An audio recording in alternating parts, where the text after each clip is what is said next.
काय योजना केली, काय अपेक्षा केली, या गोष्टी समजणं आणि आमचं आत्मिक, कौटुंबिक आणि सामाजिक कशा पद्धतीने हे जीवन जगावं याच्यासाठी पवित्र शास्त्रातली काही वचनं आम्हाला शिकणं, समजून घेणं फार महत्त्वाचं आहे. बऱ्याच वेळा चर्चमध्ये येणारे तरुण तरुणी ते देवाच्या मंदिराचा भाग बनतात, परंतु ज्या व्यवस्थेमध्ये आम्ही असावं असं प्रभूला वाटतं, हे जे मन ऍक्सेप्टिव्ह नसतं, स्वीकारणार नसतं, तर प्रत्येक गोष्टीला विरोध करणारं मन असतं, प्रत्येक गोष्ट. आणि कित्येक वेळा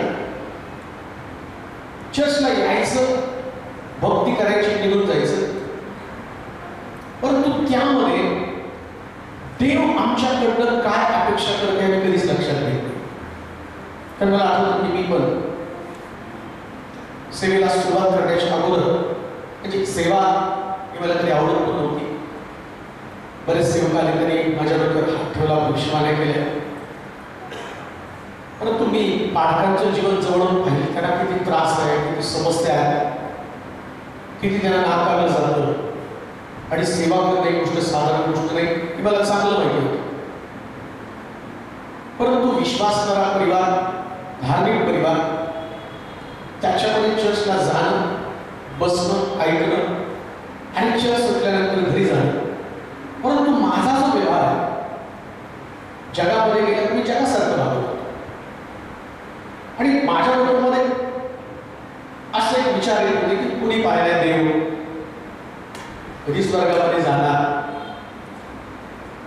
बऱ्याच वर्षापासून ऐकतो प्रभू ख्रिस्त येणार आहे, प्रभू ख्रिस्त येणार आहे.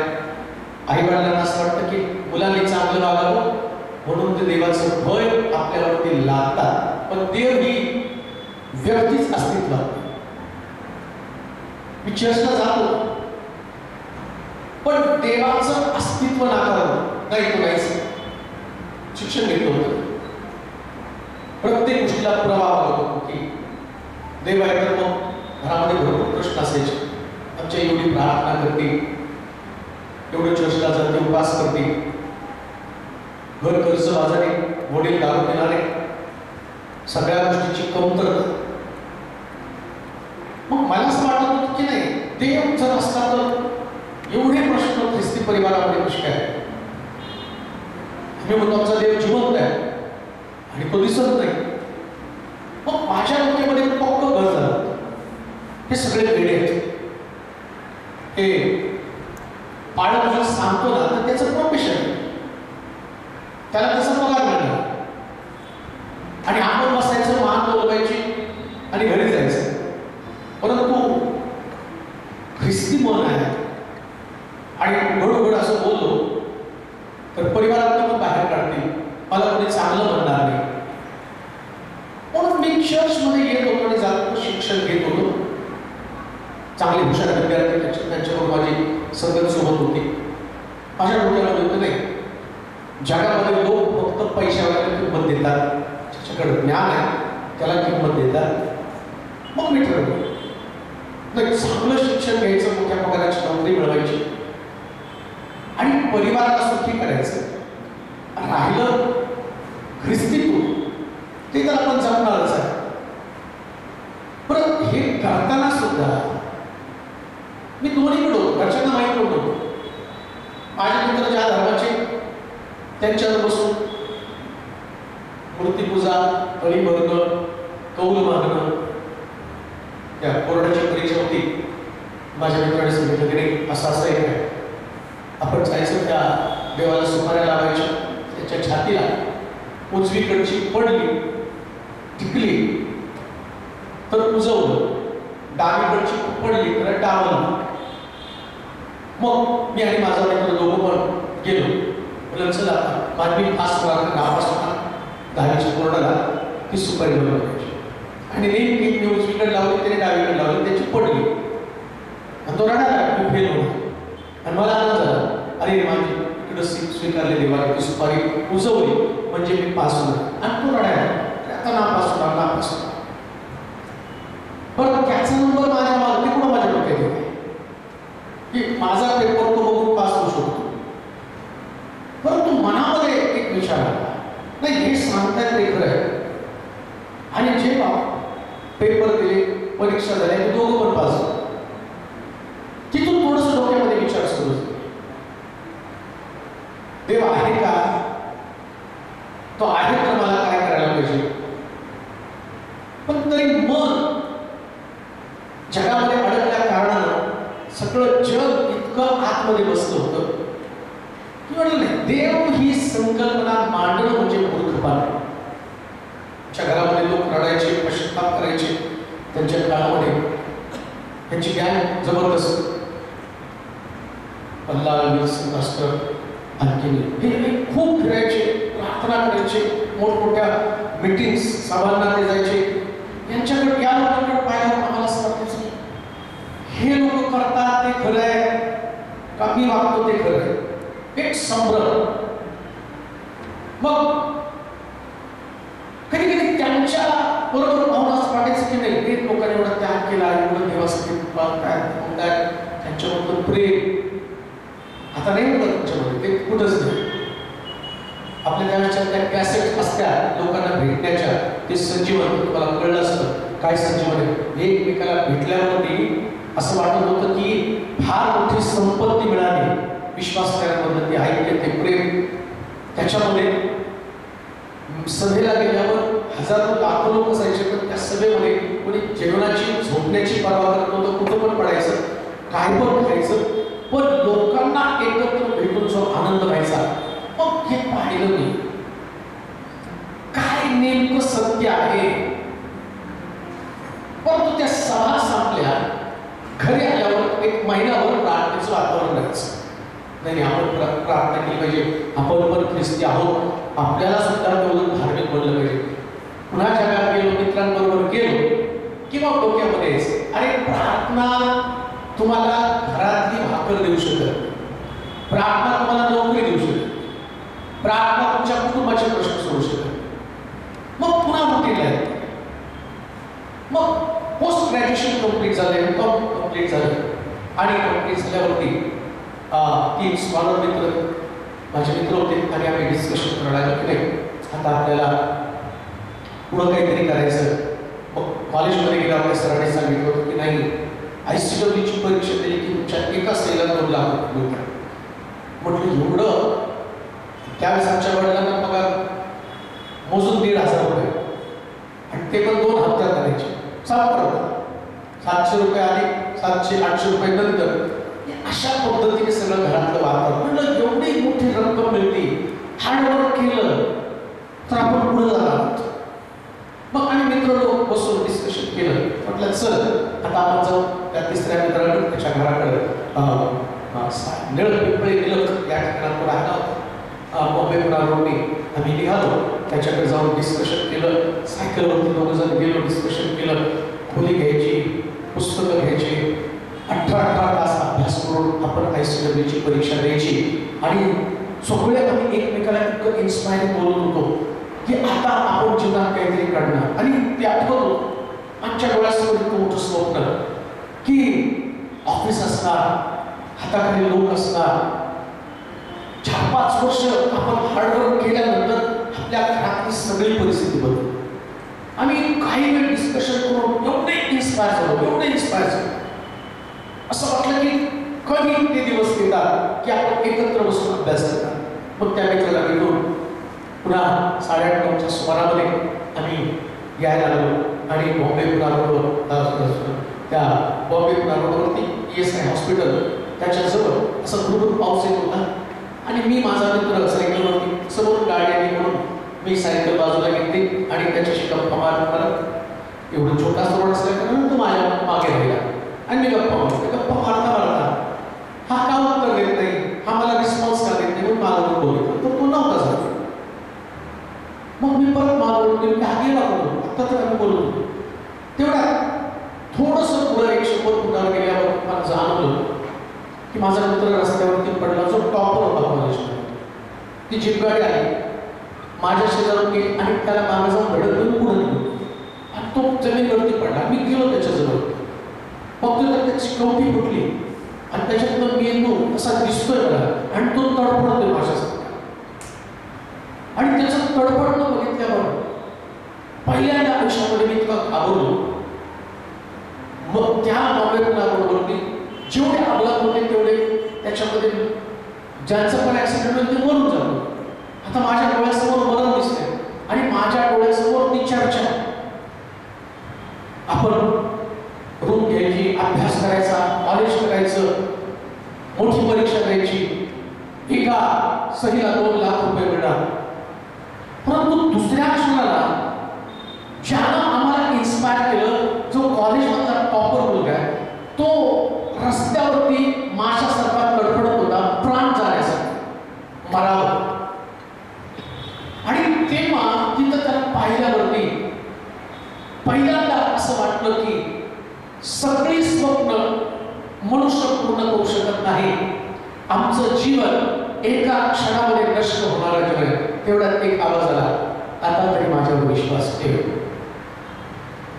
आयुष्यामध्ये मी कधी गुढी टेकली नव्हती, परंतु असं वाटलं, मरण पाहिल्यावरती पहिल्यांदा असं वाटलं आता गुडघे टेकावे आणि प्रभूला आवळी मार.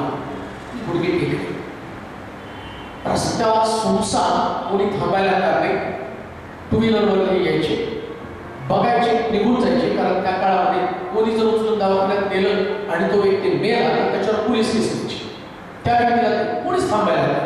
मी म्हटलं याला न्यायचं कसं काय, याची कवटी फुटली, काही वेळाने हा मारणार, रक्ताची धार वाहते, बघतोय मी ते रक्त सांडत सांडत रस्त्यावरती रक्त येणार.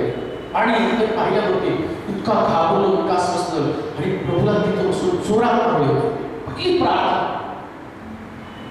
जेव्हा सुद्धा कधी प्रार्थना करत होतो, कधी उठल्यावर प्रार्थना केली, जेवताना प्रार्थना केली, झोपताना प्रार्थना केली. मला कधीच आठवलं नाही, एवढ्या वर्षामध्ये प्रार्थना मला कधी माहीत नव्हती. पण पहिल्यांदा गुडघे टेकून प्रार्थना केली आणि देवाला म्हटलं, देवा लहानपणापासून तुझ्याविषयी ऐकलंय, विश्वास मात्र कधी ठेवला नव्हता, पण आता मरण डोळ्यासमोर आहे. मी फक्त तुला प्रार्थना आज पहिल्यांदा करतो आणि माझी प्रार्थना ही असेल, हा माझा मित्र वाच. याला जर वाचवलं, हे कॉलेजची पुस्तकं, हे ज्ञानाची पुस्तकं फेकून दे आणि शास्त्र हातात घेऊन महाराष्ट्रामध्ये जिकडे देशील तिकडे तुझं वचन गाजवायचं. आणि तशी प्रार्थना केली. मी रडत होतो. एक रिक्षावाला आला, त्या रिक्षावाल्याला हात जोडले, म्हटलं बाबा थांब. त्याने म्हटलं मला मदत कर, हा माझा मित्र मरणाच्या पंथाला लागलाय, याला उचलून तुझ्या रिक्षामध्ये हॉस्पिटलमध्ये नेण्यासाठी मला मदत कर. तो देवाने त्याची किती प्रार्थना केल्यावर देवाने त्याच्या अंतःकरणात काम केलं. आधी एक रिक्षा थांबत होती, परंतु ती रिक्षा थांबली. माझ्या मित्राला उचललं, त्याच्यामध्ये टाकलं आणि हॉस्पिटलमध्ये घेऊन गेलो. हॉस्पिटलमध्ये गेल्यावर डॉक्टर त्याला पाहिलं आणि तो म्हटला, बरंच त्याच्या मेंदूचे नुकसान इजा झालेली आहे आणि वाचण्याची शक्यता हिची गॅरंटी मी काही देऊ शकत नाही. मग त्या लॉनवरती बसून मित्र हॉस्पिटलमध्ये आणि त्या हॉस्पिटलच्या लॉनमध्ये बसून मी किती वेळ प्रार्थना केली ते मला माहित नाही. पण रोज मी त्याला भेटायला जायचो आणि रोज त्या लॉनमध्ये प्रार्थना करायचो. 15 दिवस प्रार्थना केली आणि प्रभू काहीतरी मिरेकल कर, याला तू वाचव आणि तू आहे याचा पुरावा मला. तू एवढं केलं ना, मी नक्की माझं जीवन तुला देईन.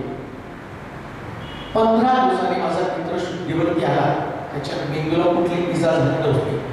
तो बरा झाला तेव्हा पुस्तकं फेकलं आणि शास्त्र हातामध्ये घेतलं. शास्त्र हातामध्ये घेतले आणि पहिल्यांदा कळलं, ज्याची आम्हाला गरज तो देव जगाला त्याची गरज आहे.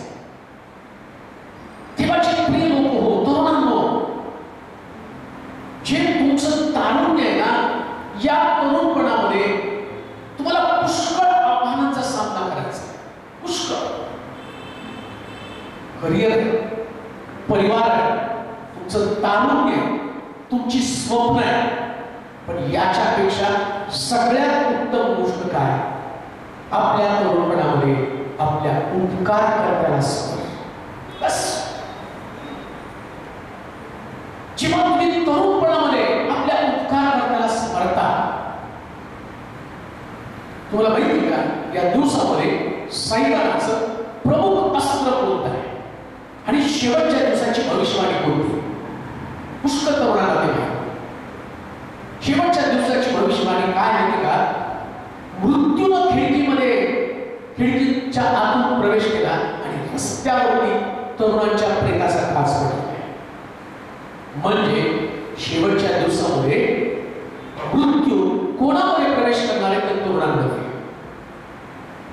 त्याच्या पलीकडे जाऊन तुम्हाला सांग.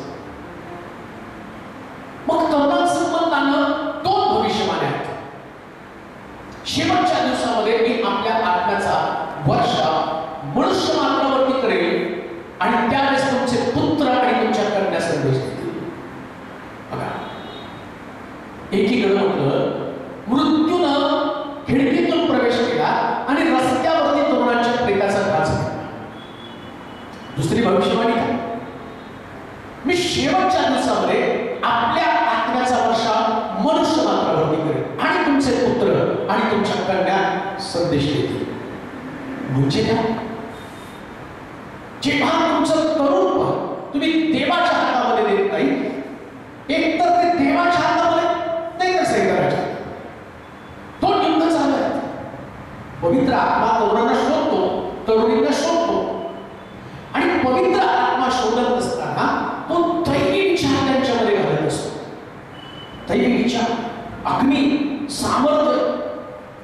बरं, हे सामर्थ्य साधं सुद्धा सामर्थ्य नाही का?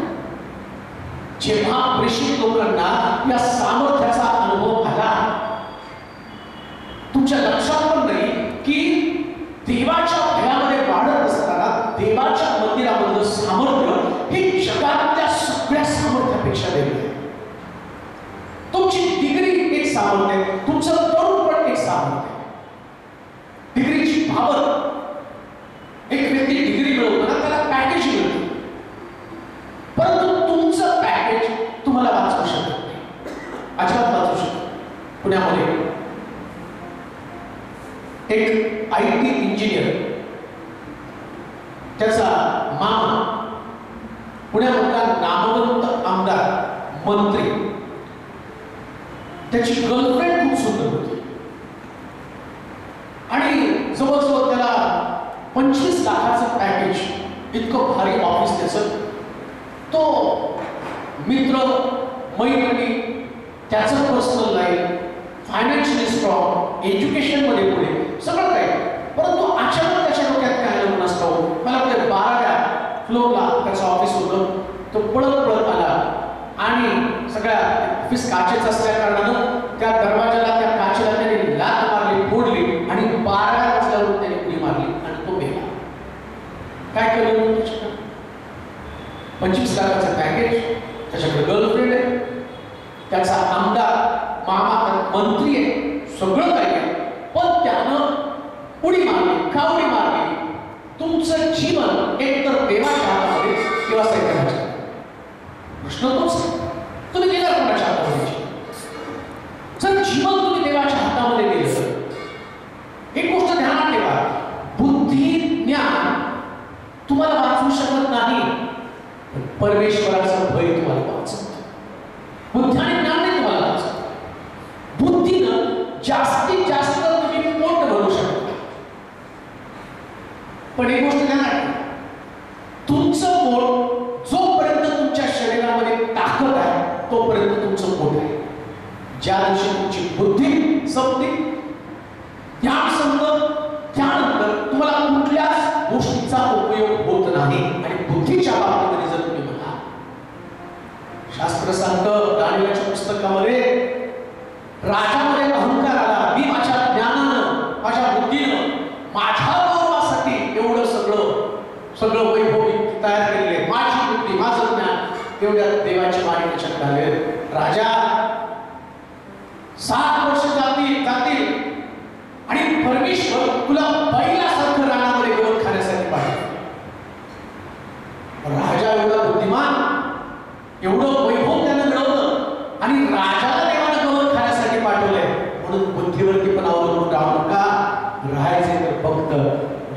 देवावरतीच अवलंबून राहा. देवावरती. मी पाळत आहे म्हणून तुम्हाला सांगत नाही, आणि पाळत होण्याची क्वालिटी पण माझ्यामध्ये नाही होत. मी कुठली डिग्री केली नाही, बायबल कॉलेजला गेलो नाही, काही गेलो नाही. जेव्हा मी शास्त्र हातामध्ये घेतलं तेव्हा पवित्र शास्त्रात 66 पुस्तकं हे पण मला माहित नव्हतं. मी जेव्हा प्रभूच्या सेवेसाठी निघालो, पण जे मी अनुभवलं, जे मी पाहिलं आणि त्यातलं सत्य तरुणांमध्ये सांगावं ही माझी कल्पना आहे. बळामध्ये वागावं, चांगलं जीवन जगावं, प्रभूने त्यांच्यासाठी काय चांगली योजना केली, मला बऱ्याच गोष्टी सांगायच्या. परंतु एक वचन सांगून काही गोष्टींचा अभ्यास आपण करणार आहोत.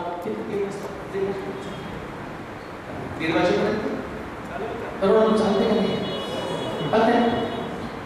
एक वचन किंमत त्याचं पहिलं पत्र आणि त्याचा 4था अध्याय 11 पासून. कोणाला कुठल्याही तरुणाला तर एकदम छान होईल त्यांनी वाचलं. या गोष्टी आज्ञारूपाने सांगून शिकव. या गोष्टी आज्ञारूपाने सांगून शिकव. कोणी तुझ्या तारुण्याला तुच्छ मानू नये. कोणी तुझ्या तारुण्याला तुच्छ मानू नये. तर भाषण, वर्तन, प्रीती, विश्वास, शुद्धता याविषयी विश्वास ठेवणाऱ्यांचा कित्ता. आता काय सांगितलं असं प्राथमिकडं येताना माझा अभ्यास वेगळा होता. हे पण मला खूप सांगायची इच्छा आहे, परंतु मला माहिती नाही हे काय माझी पहिलीच आणि शेवटची मीटिंग नसेल, आणखी नसेल. तर याच्यामध्ये परमेश्वराला प्रिय तरुण असा मी तयारी करून आलो होतो, प्रिपरेशन करून आलो होतो. हे तुमच्यासमोर आहे. परंतु इथं आल्यावर बसल्या बसल्या देवानं अचानक सांगितलं तुला वेगळं सांगावं लागेल, आणि ते सांगताना कुठलंच प्लॅनिंग नव्हतं. आता मी तुम्हाला जे सांगतोय कुठलंच प्लॅनिंग नव्हतं, पण पवित्र आत्मा जसा चालवतो तसं आपल्याला चालणं गरजेचं आहे. आता किंमत त्याला एक अनुभवी व्यक्ती या पौलानं सगळ्या विद्वत्ता, सगळं ज्ञान शिक्षणाच्या बाबतीमध्ये आता ज्यांना तुम्ही ऑक्सफर्ड म्हणता त्यापेक्षा मोठ्या असणाऱ्या युनिव्हर्सिटीमध्ये त्याने शिक्षण घेतलेलं इतका बुद्धिमान पौल. परंतु तो पौल जसं ख्रिस्त त्याला समजला, तो ट्रॅडिशनल आहे. पौल हा एक यहुदी, कट्टर यहुदी धार्मिक व्यक्ती आहे, परंतु त्याचा धर्म त्याला ख्रिस्ती लोकांना मारण्यासाठी प्रेरित करत आहे. पौल यहुदी आहे. यहुदी धर्माच्या सिद्धांताप्रमाणे प्रभू येशू ख्रिस्त आल्यावरती त्यानं सर्व वेगळी तत्व मांडली. या तत्वाला विरोध करत करत हा पौल ख्रिस्ती लोकांचा छळ करत निघाला, फरमान घेऊन निघाला. परंतु येशूने त्याला दर्शन दिलं. काय मी तुम्हाला सांगतो नीट ऐकून घ्या. तो धार्मिक आहे, यहुद्यांमधला कट्टर यहुदी. धार्मिक म्हटलं तर तो धर्मशास्त्रात त्याचं पाठांतर आहे, सगळं धर्मशास्त्र त्याला माहिती आहे. परंतु धर्मशास्त्र माहीत असताना आता येशू त्याच्याकडे आला आणि त्याचं परिवर्तन झालं. आता परिवर्तन झाल्यावरचा बोल मी तुम्हाला सांगतो. आमच्याकडे सुद्धा आम्ही जे आहोत ना, हे बायबल आम्हाला ज्ञान असणं म्हणजे ख्रिस्त माहीत असणं असं नाही. ख्रिस्त माहीत असणं आणि बायबल माहिती असणं यामध्ये फरक आहे. पौलाकडे पण बायबल होतं, पण पौलाकडचं बायबल खापत होतं. येशू ख्रिस्ताला क्रुसावरती देणारे लोक कोण? ते काही दिलं नाही का? कोण ठरवलं येशू ख्रिस्ताला 30 रुपयाला कोण विकलं? शिष्याने. कोणाबरोबर सौदा केला? याजकांबरोबर. कैफा याजक म्हणजे यहुदी धर्मातला प्रमुख व्यक्ती, धार्मिक व्यक्तीने येशूला क्रुसावरती केलं. तुम्हाला बायबल माहित असलं म्हणजे तुम्हाला ख्रिस्त माहित असलं असं समजू नका. ख्रिस्त माहित होणं हे पौलाला नंतर कळालं. म्हणून मी तुम्हाला सांगतो, आता तुम्हाला बायबल माहिती आहे, तुम्ही चर्चला बऱ्याच आई वडील सांगतात लेखक मुलगा मुलगी बघायला गेल्यावरती ती मुलगी द्यायची असते. तुमचा मुलगा कसा आहे? माझा मुलगा खूप धार्मिक आहे. म्हणजे काय? तर चर्चला जातो, बाळकाला विचार. बरं, बाळकाला विचारलं पाळत केला दिसतोय बाहेरमध्ये आहे, पण बाहेर पाण्याचे कपडे थोडी पाळत मागतो कपडे. तो कॉलेजच्या कट्ट्यावर बसून चालत येणाऱ्या मुलींना छेडतोय ते पाळायला कुठं माहिती आणि सांगा त्याला सुपारीच्या खांड्याचं व्यसन नाही पण गुटख्याचं व्यसन आहे. आणि तो इतका हुशार असतो ना अगदी व्यवस्थित चूळ विळ भरून गुटख्याचा वास म्हणून लवंग ठेवतो का तर गुटख्याच्या वासाचा प्रभाव कमी होतो लवंगीच्या वासाचा प्रभाव. आता पौल काय सांगतो त्याकडं तरुण तरुणीकडून लक्ष द्या. काय म्हणतो पौल बघा तुझ्या तारुण्याला पण तुच्छ मानता हे तरुणपण आहे ना हे तरुणपण देवाच्या हातामध्ये शुद्धतेच्या बाबतीमध्ये किंत असलं पाहिजे. आमचे ख्रिस्ती तरुण आहेत ना जेव्हा बाहेरच्या जगातले तरुण तरुणी तुमच्याकडे बघतील आईवडील बघतील ना तर त्यांनी त्यांच्या लेकरांना म्हटलं पाहिजे अरे या लेकरांकडे पाहिल्यावर कळतं कसा सन्मान करावा आईवडिलांचा कसं धार्मिक जीवन जगावं समाजामध्ये कसं वावरावं या बाबतीमध्ये लोकांनी तुम्हाला कॉपी करता आलं पाहिजे. तरुणाच्या बाबतीत संबंधाने देवाचं वचन सांगतं की तुम्ही एक आदर्श तरुण असा कित्ता म्हणजे उदाहरण जेव्हा कोणी तुमच्याकडे पाहिल्यावर त्यांनी म्हटलं पाहिजे याच्यासारखं माझं जीवन असलं पाहिजे. अजून एक गोष्ट म्हणत प्रभू येशू ख्रिस्त तरुणपणामध्ये वधस्तंभावरती वयाचं 33 वर्ष 33.5 वर्षानंतर तो वधस्तंभावर तरुणपणा त्याच्या पलीकडे जाऊन 12व्या वर्षामध्ये चर्चमध्ये जाऊन मंदिरामध्ये जाऊन याजकांबरोबर तो वादविवाद शास्त्रातल्या वचनातनं घालत होता. काय बायबल असेल त्याच्याकडे पाठ कसलं वचन असेल बरं तो आंधळेपणानं कुठलंही वचन स्वीकारत नाही. आताच्या तरुणांचा प्रॉब्लेम काय माहिती का त्यांना काय आता आशे वक्ते निघालेत त्याची जय याची जय बायबल काढायचं नाही आणि मग त्याने म्हटले हे खरं त्याच्याकडे नाचायला लागले ते खरं त्याच्याकडे नाचायला लागले. आता तुम्ही बायबल वाचतच नाही ना तत्व तुम्हाला माहितीच नाही सिद्धांत तुम्हाला माहितच नाही मग तुमचा प्रॉब्लेम काय झाला माहिती का म्हणून सुरुवातीला तरुणपणा ते बंड करतात. आता तरुणपणामध्ये माझ्या डोक्यामध्ये यायचं पहिले मी ज्यावेळेस अगदी 8वी 9वीला काहीतरी असेल किंवा 10वीला असल्यावर मला आठवत नाही परंतु ते 7 शब्दामध्ये पालक बोलायचे की बाई हा पहा तुझा पुत्र योहान योहाना ही पहा तुझी आई. आणि मग ते म्हटले की येशूनं तिला बाई म्हटलं तिथं माझं डोकं फिरलं होतं. येशू किती उद्धट आहे आईला बाई म्हणतो पण आता बोलला कसं पाळकाला जाऊ तो बाई कसा काय म्हणू शकतो तिला त्याला आपल्या याची किंमतच नाही. मग हे कसलं धर्मशास्त्र हे कसलं बायबल पण मी शांत बसायचो आणि माझ्या मनामध्ये ते बंड चालवून मी का आकार होतो ख्रिस्ताला याचं कारण तेच होतं. माझ्या डोक्यामध्ये बसले तो आईला आई म्हणू शकत नाही मग माझ्या डोक्यामध्ये आईच नसली तर येशू कसं काय जन्माला आला असता. येशूचा जन्म बरी म्हणत होतं पण येशू जन्माला त्या मरीच्या पोटात आलं कानागावामध्ये म्हणतो बाई याच्याशी तुझा माझा काय संबंध. आणि मग हे सगळं सैतान पण काय करतो माहिती का सगळी असली वचनं घेऊन येतो जिथं जिथं तुम्हाला बंड करता येईल ही सगळी वचनं. येशू ख्रिस्ताला सैतानानं डोंगरावरती नेलं तरुणपणामध्ये त्याच्यासमोर सुद्धा वचनं घेऊन आला. कोणती वचनं अरे तुला भूक लागली आता रोट्याची भाकरी होण्याची आज्ञा कर. आता त्या तरुणानं माझ्यासारखा तरुण विष होता आणि मग त्याला त्या ठिकाणामध्ये म्हटलं पाहिजे खरंच आता मी आज्ञा करतो धोंड्याची भाकर व्हायला पाहिजे आणि मी गेलो असतो म्हटलं असतं धोंडे भाकर हो आणि भाकर नाही झाली मग सैतान हसला असता अरे भाकर नाही झाली कुठे आहे तुझा देव. येशू ख्रिस्तानं तरुणपणामध्ये वचन काढलं आणि ते वचन काय मनुष्य केवळ भाकरी नव्हे तर देवाच्या मुखात निघणाऱ्या प्रत्येक वचनाचं हे बंद करणार प्रॉब्लेम काय जेव्हा तुम्हाला सत्य वचन माहित नसतं तेव्हा तुम्ही विरोधानं देवाच्या वचनाला ग्रहण करत असता.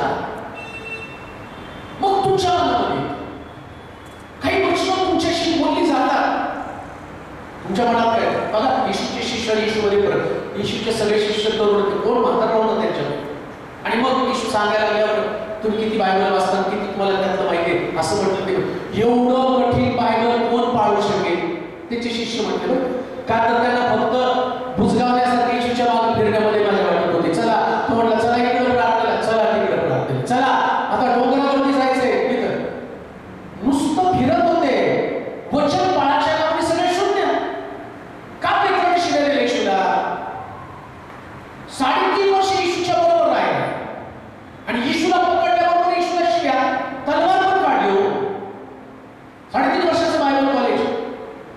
3.5 वर्ष येशूशी सहवासात राहून तलवार काढली त्याने. का नाही त्याच्या मनामध्ये का नाही त्याचं परिवर्तन झालं?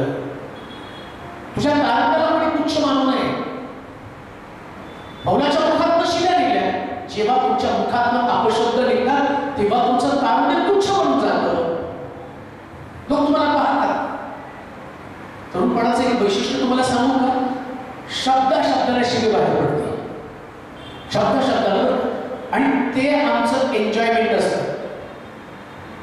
टवाळी हे आमचं एन्जॉयमेंट असतं. कुणाच्या तरी खेळायचं आम्ही बोलताना चला आपण याची खेळचो, चला आता याची जरा टिंगल करू, चला टाइमपास टीपी जसं टीपी शॉर्टकट मारणारा टीपी. अजून त्याला काय जोकला काय एक जोक शॉर्टकट फालतू काय आमचं पीजी टीपी डीपी. तुमचा डीपी हा सुद्धा अश्लील असतो. काही लोकांचे डीपी बघितले, काही लोकांचे स्टेटस बघितले, त्या स्टेटसमध्ये जी अश्लीलता आहे. अरे तुम्ही देवाचे निवडलेले लोक आहात. तुम्ही चर्चमध्ये येता, देवाची संगती, देवाचा सहवास आणि तुमचं जीवन लोकांना प्रकाश देणार. एक ख्रिस्ती तरुणीचा डीपी, त्याचं स्टेटस ते तुमचा दर्जा दाखवतं. स्टेटसला इंग्लिशमध्ये ते स्टेटस आहे, पण मराठीमध्ये त्याचा दर्जा, तुमचा दर्जा तुम्ही बरोबर त्या व्हॉट्सअपवरती दाखवता. आणि तिथं म्हटलं की ते याच्यामुळे तुमचं तारुण्य तुच्छ म्हणणं. काय दर्जाचे लोक तुम्ही आहात? योसेफाचा दर्जा. पोटिफराची पत्नी वयाच्या 17व्या वर्षी योसेफ त्याला पकडलं जातं आणि देवानं त्याला स्वप्न दिलं होतं. काय स्वप्न होतं? 11 पेढ्या तुझ्या पेढीला नमन करतील, सूर्य चंद्र 11 तारे तुला नमन. काय मोठं विजन, काय मोठं स्वप्न. आता विचार करा. हा योसेफ त्याच्या भावाने त्याला विकलं, खड्ड्यात टाकलं, पोटिफराच्या घरामध्ये आला. घरामध्ये आल्यावर त्याला राजाच्या पत्नी सुंदर, अतिशय देखणा, रुबाबदार. आता पोटिफराची पत्नी त्याच्या प्रेमात पडली. विचार करा काय रुबाबदार व्यक्तिमत्व असेल, काय पर्सनॅलिटी त्याची असेल. आता ती पोटिफराची पत्नी त्याच्या तारुण्यावर आकर्षित होऊन ती पत्नी होती माझ्याबरोबर होतीच, माझ्यासोबत राहा. मी परवा एक गोष्ट वाचली, त्याच्यामध्ये 45 वर्षाची बाई आणि 22 वर्षाचा तरुण, औरंगाबादचा तरुण आहे. आणि त्या तरुणानं काय केलं तर त्या बाईला ती विधवा आणि तिला म्हटलं तू माझ्यावर शरीर संबंध ठेव. ते तुला जमत नसेल तर तुझ्या जागेबरोबर माझे संबंध जोडून दे. आणि ते ऐकलं नाही म्हटल्यावर तिनं त्या मुलानं काय केलं, हातामध्ये हत्यार घेऊन त्या बाईला सबसब कापून टाकलं आणि एवढे 250 टाके तिला घालायला लावले. एकीकडे योसेफ आहे आणि दुसरीकडे हे जगातील तरुण आहेत. पोटिफराची पत्नी ती माझ्यावर होतीच. आता विचार करा, त्याच्यासमोर इतकं सुंदर ऑप्शन आहे. आता त्याने ते लगेच आठवलं पाहिजे. कोणतं असो देवाने नाहीतरी दाखवूच ना. 11 पेढ्या तुझ्या पेढीला नमन करतील, सूर्यचंद्र 11 तारे तुला माझ्यासारखा म्हणला असतो. देवाने तर हे म्हणले आता घडवून, देवाने चार उपलब्ध करून दिले. पोटिफराच्या पत्नीबरोबर मी गेलो, आता सगळं माझंच असणार आहे. बरं एक गोष्ट द्या, त्याचं जे वय आहे ते अट्रॅक्शन असणारं वय. त्याचं वय जे आहे ना ते बरं वाईट काही सांगणार त्याला समजू शकत नाही. तरुण पण असंच असतं. कित्येक वेळा काही रिस्ट्रिक्शन लावली जातात, काही मर्यादा लावल्या. आई वडील सांगतात, बाबा मुलीला सांगतात, ताई लवकर रात्र होण्याच्या घरामध्ये यायला पाहिजे. पण त्यांना तरुण पोरीला काय वाटतं, हे आम्हाला बंधनामध्ये टाकतात, हे काय आमच्या मर्जीप्रमाणे करू देत नाही. मम्मी पप्पा आणि तुम्हाला समजत नाही. आता जग ऍडव्हान्स झालं, अमक झालं, हे झालं, ते झालं. आणि 6 वाजता एसटी मध्ये बसताना ती मुलगी आणि तो सांगतो मुलगा की त्या संघाला तुला जायचं तिकडेच ती एसटी चालली आणि ती मुलगी भोळेपणानं एसटी मध्ये बसते आणि तो तिच्यावरती बलात्कार करतो. याच्यासाठीच आई वडील संस्कार करत असतात की तुम्हाला त्यांचं ऐकण्यामागं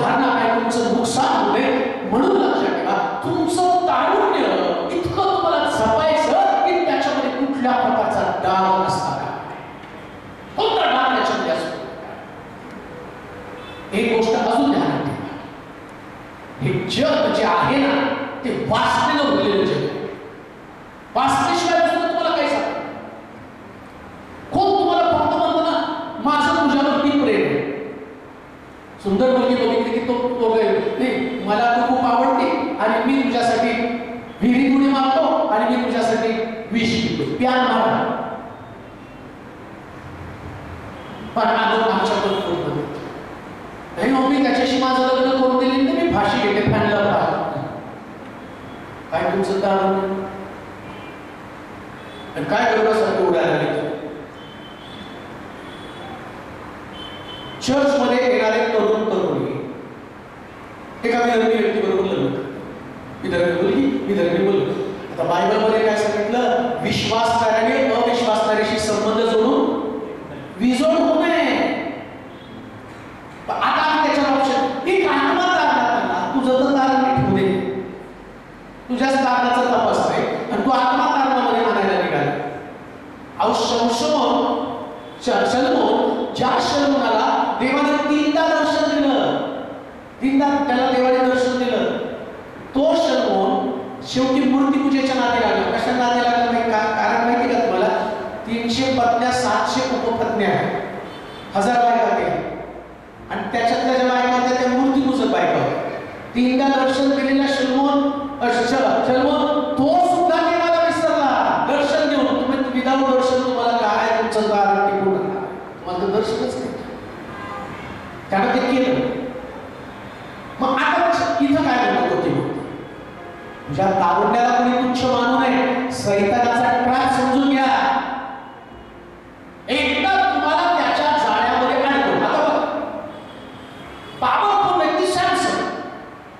शल्मोन ज्ञानी, सॅमसन पॉवरफुल. त्याच्या जन्माच्या वेळेस प्रभूने काय सांगितलं? तुझ्या डोक्याला मस्ताला लावू देऊ नकोस. दलिलीची मागणी काय होती? तुझी ताकद कशामध्ये सांग.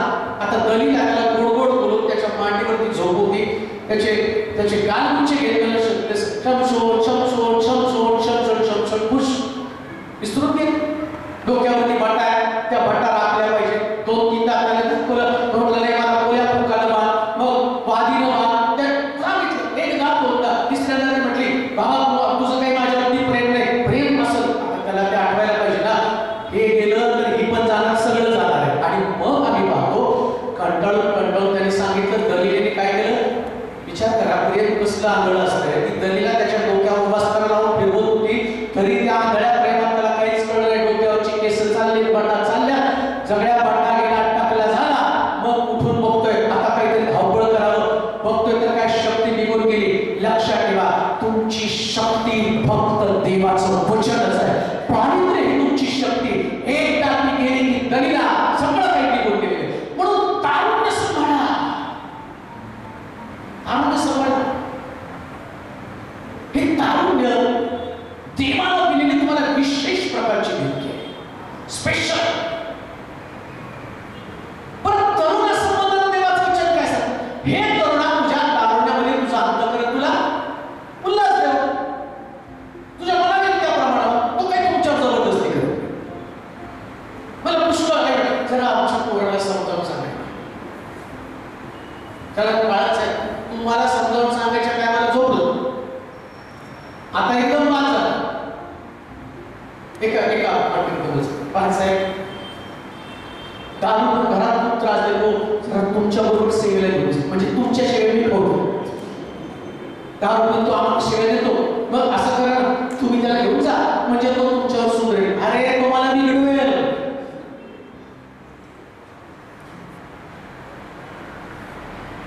काम नाही. एक तर तुमचं तरुणपण उद्ध्वस्त होणार किंवा एक तर तुमचं तरुणपण देव त्याला आकार देणार. कोण आकार देणार? आणि प्रभूला आकार द्यायचा ना तर देव कोणाला सुद्धा आकार देत नाही. ज्याने आपलं तरुणपण सांभाळलं. तुमच्या तरुणपणाला तुम्हाला सांभाळलं. जेवढे सुद्धा उच्च पदावरती गेलेले लोक आहेत मी तुम्हाला शास्त्रातून काढून दाखवेन. जेवढे उच्च पदावरती गेले योसेफ त्याचं बॅकग्राऊंड काय? तो गुलाम आहे. गुलाम म्हणून त्याला विकलं. कुठलाच बॅकग्राऊंड नाही. गुलाम एक दिवशी गुलाम पंतप्रधान झाला. कशामुळं? त्यानं आपल्या तारुण्याला डाग लागू दिला.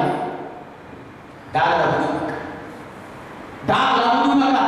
डाग लावणारे अनेक लोक जगामध्ये असतात, पुष्कळ लोक आहेत.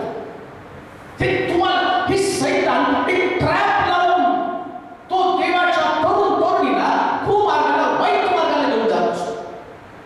एक डॉक्टर माझ्या संपर्कामध्ये इतकी सुंदर होती. मग ती म्हटली बाळासाहेब मला बाप्तिस्मा घ्यायचा आहे. तिला बाप्तिस्मा दिला. बाप्तिस्मा दिल्यावर गेली. ती म्हटली तुम्हाला माझं जीवन माहिती आहे? म्हटलं नाही, मला नाही तुझं जीवन. माझ्या सौंदर्यानं मी अनेक असणाऱ्या डॉक्टरला माझ्या नादी लावलं आणि मी आतापर्यंत एवढे पुरुष त्यांच्याबरोबर माझं सगळं कौमार्य त्याची उद्ध्वस्त करून टाकलं. पण आता मला देवाचं वचन समजलं तर मी सगळ्या गोष्टी सोडल्या आणि मला असं वाटलं की एक चांगलं जीवन व्यतीत करा.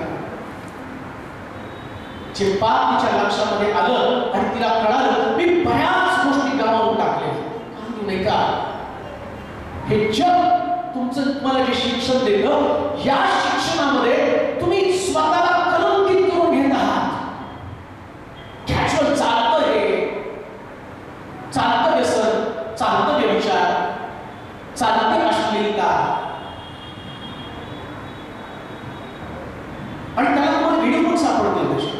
या वयामध्ये मुला मुलींना एकमेकांचं आकर्षण, लैंगिक भावना जाग्या होणं हे कॉमन असणारी गोष्ट आहे. आता इथं योसेफाच्या बाबतीत ते काही कॉमन झालं.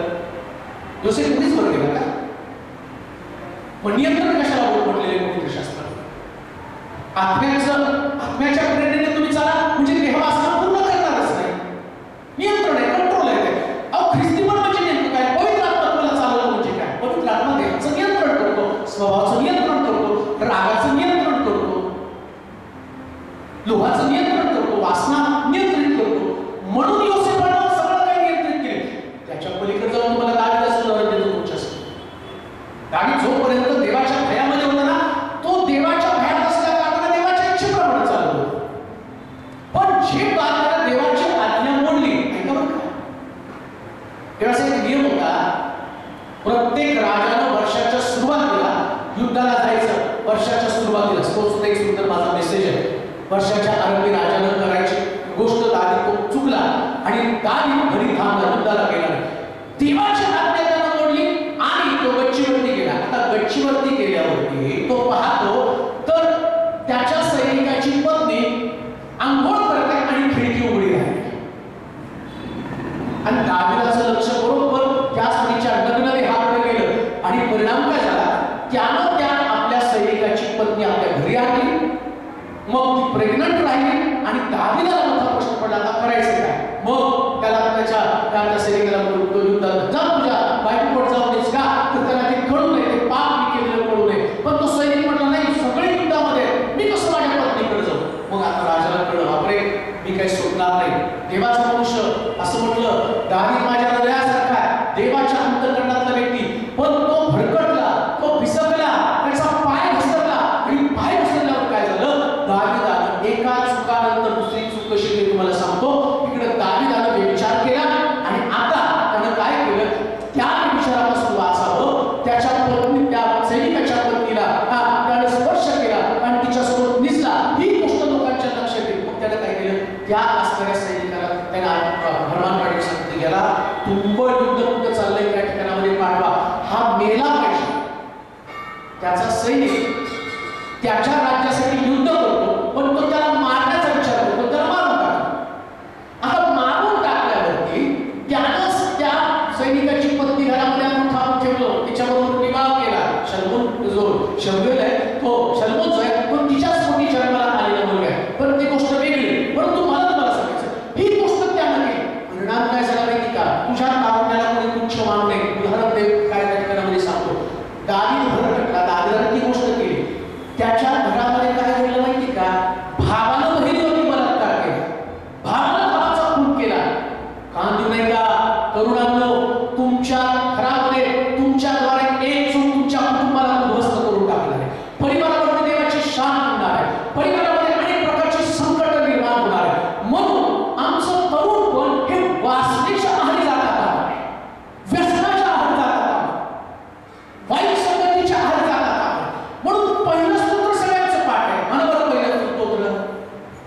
मग कसं काय पाणी मार्ग लोकांच्या मार्गात पाहून आणलं?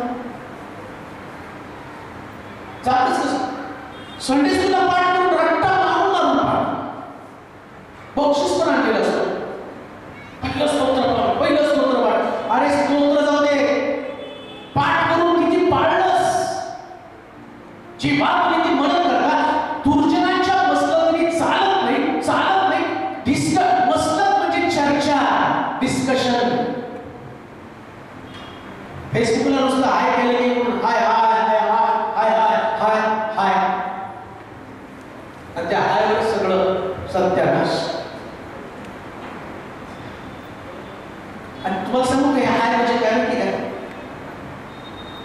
तुम्ही एकमेकाला सगळं उठल्यावर हाय हाय करता ना, हाय म्हणजे शाप आहे. माझी हाय तुला लागली म्हणतात ना, आणि तुमचा हाय त्याला लागतो की आम्ही ख्रिस्ती लोक हाय म्हणजे तू शापी. सगळे इमोजी सुद्धा बघा ते माकड, डुक्कर, भूत, खोपडी. सैतानाला किती बरोबर सगळ्याला कंट्रोल मध्ये आणलेलं आहे. त्याला माहितीये कशा हे फळ जे काय एडेन बागेमधलं, तो म्हटला दिसायला सुंदर आणि शहाणपणासाठी इष्ट आहे. दिसायला खूप सुंदर आणि ते तुम्हाला ज्ञान देते आणि या ज्ञानाला तुम्ही मलिन होत चाललेला आहात. तारुण्याला तुम्ही तुच्छ मानवते.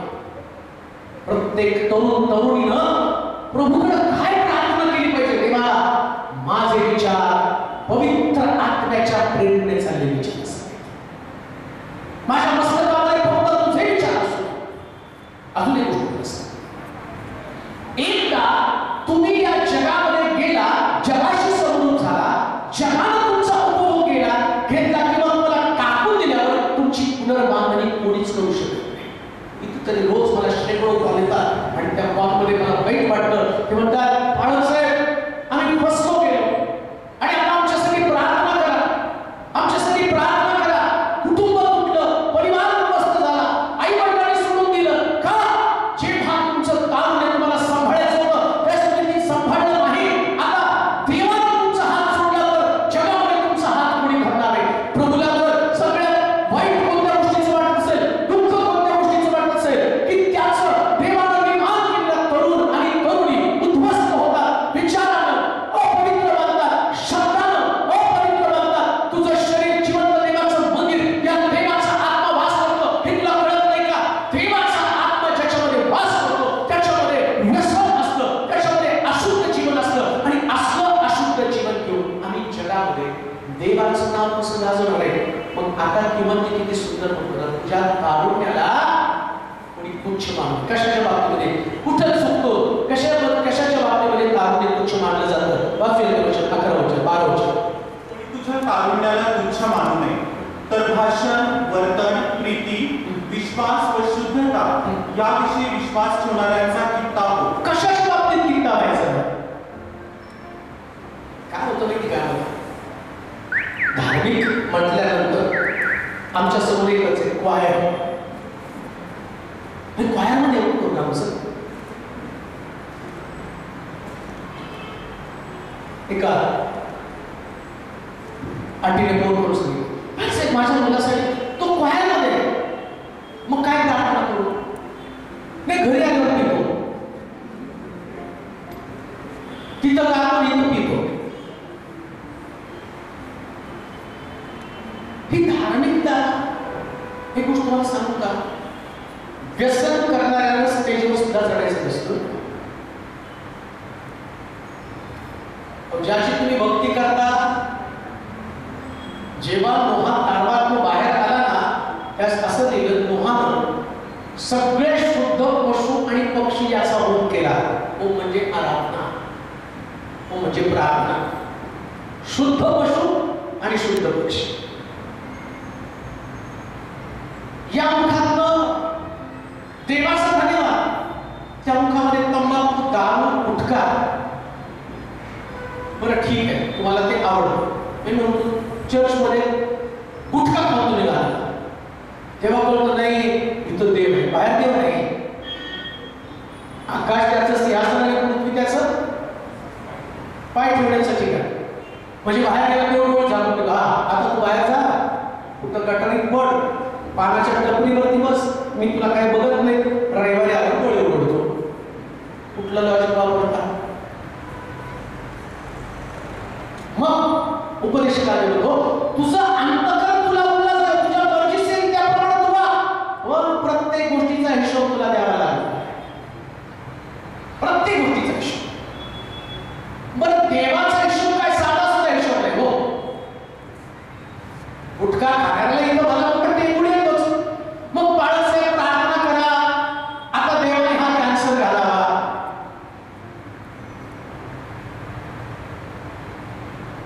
मग आम्ही प्रार्थना केलं तुम्ही बरे व्हा, त्याच्यापेक्षा आत्ताच बरे व्हा, नंतर तुम्हाला त्याचा त्रास होणार नाही. त्रास होणार नाही. इथं म्हटलं भाषण आणि वर्तन दोन गोष्टी. सगळ्यात पहिली गोष्ट ज्याच्यानं तुमचं तारुण्य तुमचं मानलं जाते ते तुमचं भाषण.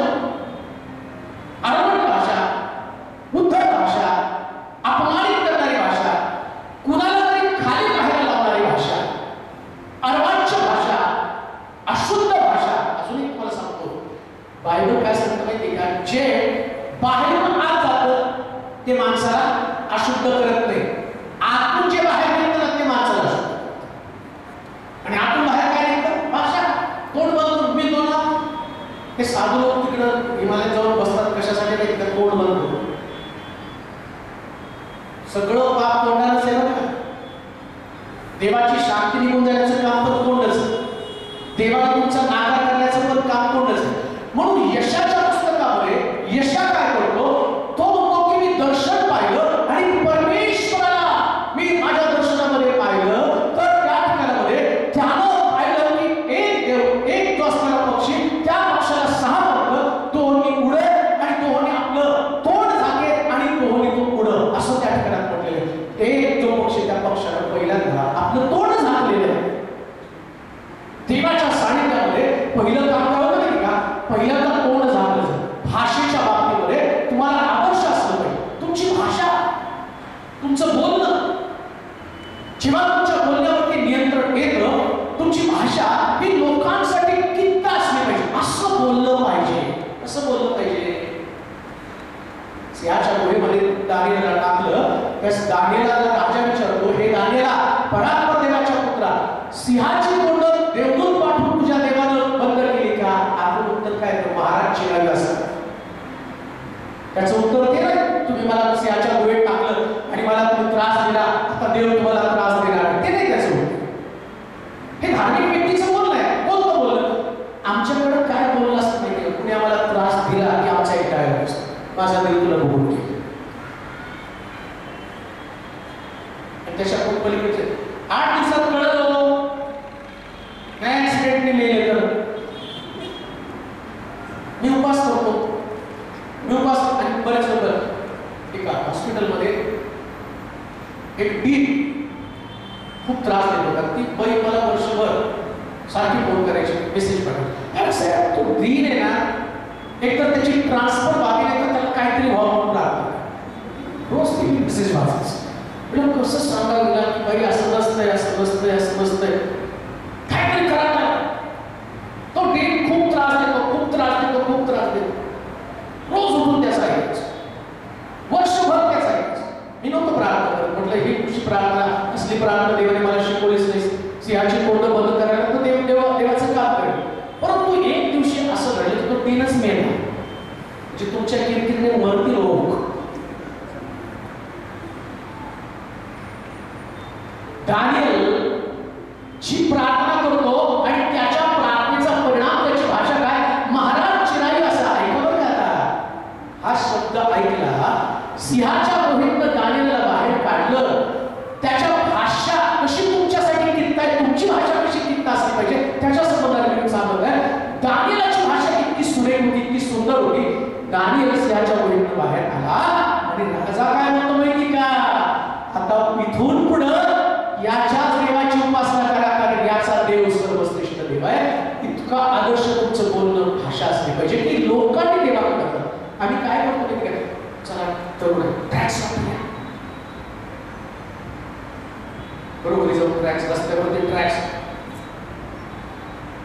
ट्रॅक्स वाटल्यावरती लोक नाही बदलले, तुमच्या भाषेला बदलला.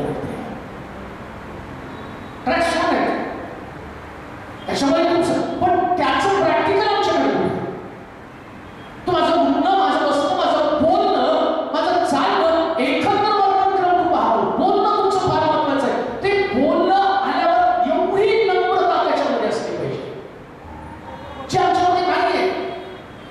आम्ही प्रत्येक गोष्टीला आंगडी करून येतो, प्रत्येक गोष्टीला विरोध, माझं ऐकलं पाहिजे, माझं मान्य केलं पाहिजे, मी म्हणतो तसं घडलं पाहिजे. किती प्रश्न, किती समस्या, आणि कधी आम्ही देवाच्या विरोधामध्ये काम करत आहोत ती सांगतो त्या पद्धतीचं आमचं बोलणं नाहीच आहे.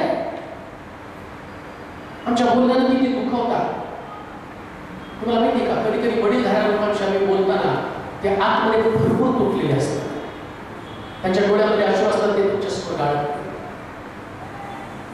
आणि तुम्ही ज्यावेळेस वडीलधाऱ्या लोकांशी बोलताना, त्यांना रडवताना, त्याचे एकेका गोष्टीचा बोलण्याच्या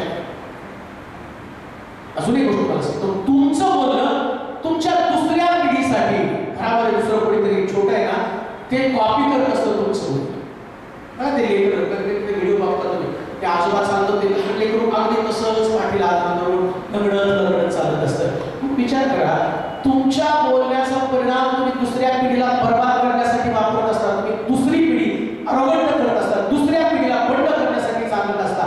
पण जेव्हा तुमच्या बोलण्यामध्ये सौम्यता, लीनता असेल, तेव्हा तुमच्या बोलण्याचं कॉपी दुसरी पिढी करणार आहे. म्हणून तिमोथी काय म्हणतो, तरुणा, बोलण्याच्या बाबतीमध्ये तू आदर्श असला पाहिजे.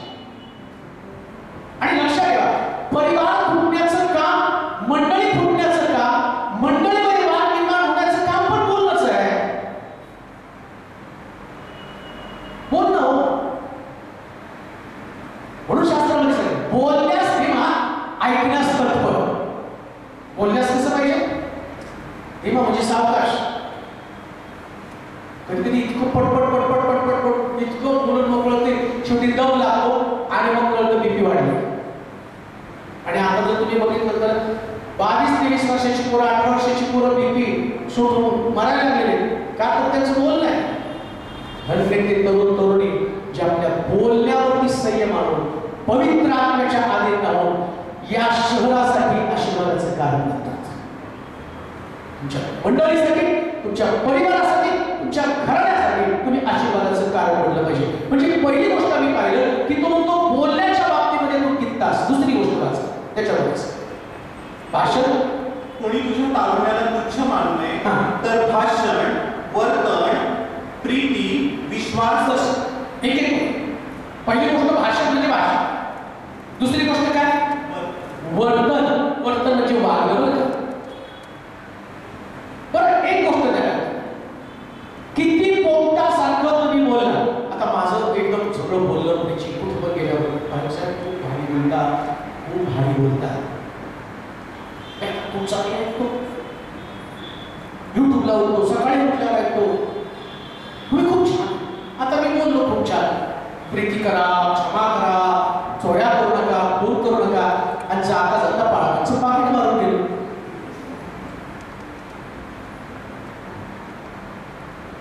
बोललो चोरी करू नका, पण वर्तन चोरी करण्यासारखं. बोलण्यामध्ये प्रीती आहे. 7 शब्द ऐकले, येशू ख्रिस्त क्रूसावरती अर्पण झाला, देवाने जगावर एवढी प्रीती केली. हो, प्रीतीचं बोलणं आहे, पण वर्तन कुठं प्रीतीचं आहे ना. आदर्श कशा संबंधात म्हटलं, तुम्ही भाषण जे करता त्याच्यासारखं तुमचं वर्तन असलं पाहिजे. तुम्हाला सेवा करायची खूप इच्छा, आणि सेवेमध्ये तुम्ही काय सांगता? एक व्यक्ती सेवा करायला बाहेर सांगता काय होतं लोकांना जाऊन, तुम्हाला उपदेश करायला सांग, काय सांगता रे जाऊन, काय सांगता?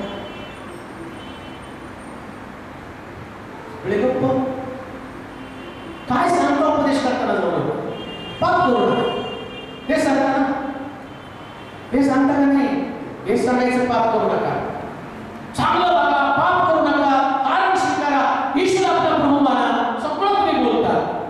आणि वर्तनाच्या वेळेस तुम्ही पाप करता. तुम्ही रस्त्याला बिडी पिऊ नका, तुम्ही प्यायला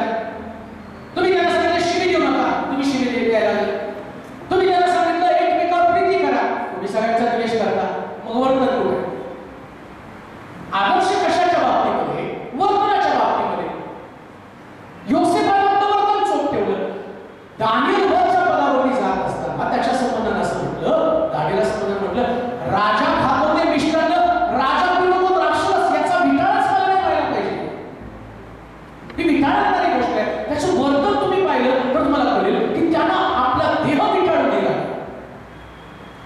हे वर्तन तुम्हाला विटाळतं, वर्तन तुम्हाला अशुद्ध करतं. वर्तनच तुम्ही देवाचे लोक आहात. तुमच्या वागण्यावरून समजणारे तुम्ही कुणाचे लोक आहात. तुमचे हे तरुण जर आपले तरुण देवाच्या मंदिरात असले तर ते पानाच्या तरुणीवर नको आहे. आपले तरुण आपल्या तरुणी देवाच्या घरामध्ये तर ते बाहेर नको आहे अशुद्ध गोष्टी करतात. अजून एक गोष्ट मला सांग, कपड्याच्या बाबतीमध्ये सुद्धा पाप कुठून येतं माहिती का? नग्नता दाखवण्यात पाप येतं. पण तुमचे कपडे कपडे पण किती महत्वाचे आहेत ना. कशाला शॉर्ट घालायचे? नाही तुम्ही आता ती स्टाईल नरकात जाणारी स्टाईल. तुम्ही चॅलेंज करता ना तिथं पापाला. वासना जागी होती कशी? हे तुमचं वर्तन आहे. आणि बायबल काय सांगतं माहिती का?